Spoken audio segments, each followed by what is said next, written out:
part 3 of barrel creation. I've got them listed here as 1, 2, 3. This is step 2, but part 1 was our introduction. So step 2 is to push down the lid after we have expanded it. So we're going to need a way to not only select all the top of the barrel, we're also going to need a way to create another loop in here so we can make the shape of that, because currently we look at our barrel and we look at the top, there's no extra loop there to support that, the lid going in there. So let me just pop my reference back up, my PureRef reference. We're going to do this stage. So it's going to be 2 steps. We want to create a loop here, and then we want to push down, extrude inwards that top surface. So first of all, how to select faces? Well, we can just click and then shift click. Sometimes if you're selecting while you're in scale mode, you might find you accidentally do this, right? So a good way to select without any potential of grabbing the handles, go back into normal, just plain old select mode Q. And then we can shift select these. There is a downside to shift clicking, which is that sometimes if you do even a tiny mouse move, it actually does a marquee select, which is this, right? And the problem with a marquee select is it selects on the other side as well. It selects right through.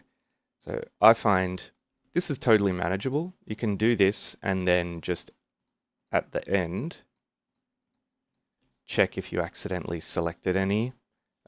If you did, let's say I selected these guys, you can use Control and drag to deselect stuff and clean up your selection. But an easier way to do it is there's a special select mode called drag select. I think if we just click here, we can use it. There you go. And then go back to pick mode. The other way to access it is if you hold down Tab, you'll see that it momentarily activates. So hold down Tab, select it, done. That's how I like to do it, that one. And next is we want to create that, basically we want a copy of this circle in here that's going to be, the bit we can drag down. Now, our extrude thingy, if you look at what extrude does by default, right, it wants to, extrude upwards. So it's taken all our faces and it has created, basically it's going to create new faces in here. But what would be ideal is if when we created it, this was sort of scaled in a bit like this, and it was down here so that like that formed our new barrel top. And you can do it that way. You can just, we can select it and we can extrude. So you lift it up a tiny bit and you hit scale. So I'm hitting the shortcuts R to scale and bring it in. Better yet, if you want to do that without having to manually do that, when you hit extrude, you'll notice that it has a few different controls. We've got thickness, which is how far out it comes, which is similar to Translate Z.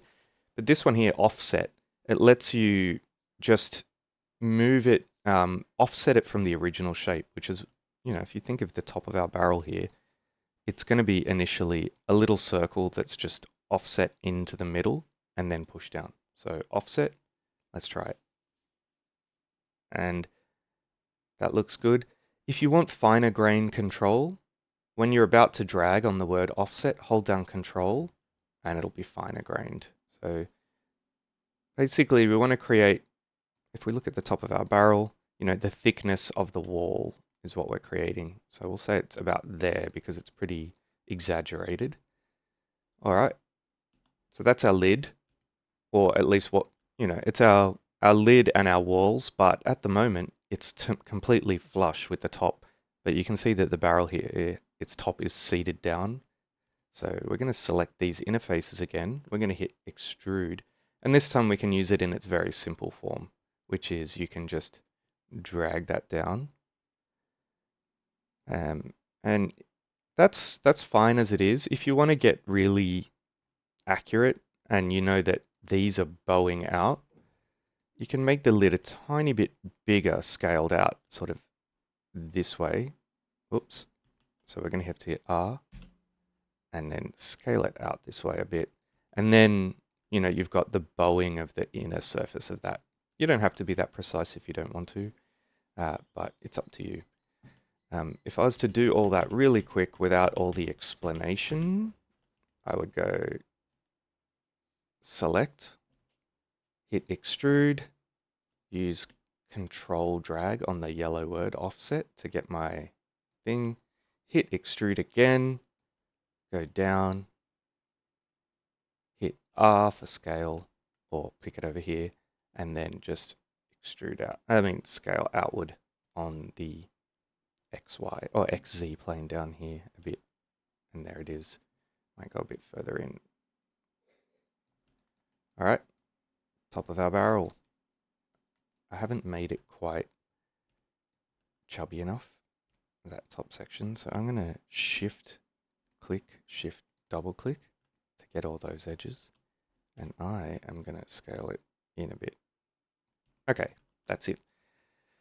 So we've got our core barrel shape with a lid. Onwards to our next step where we're going to define the edge bands.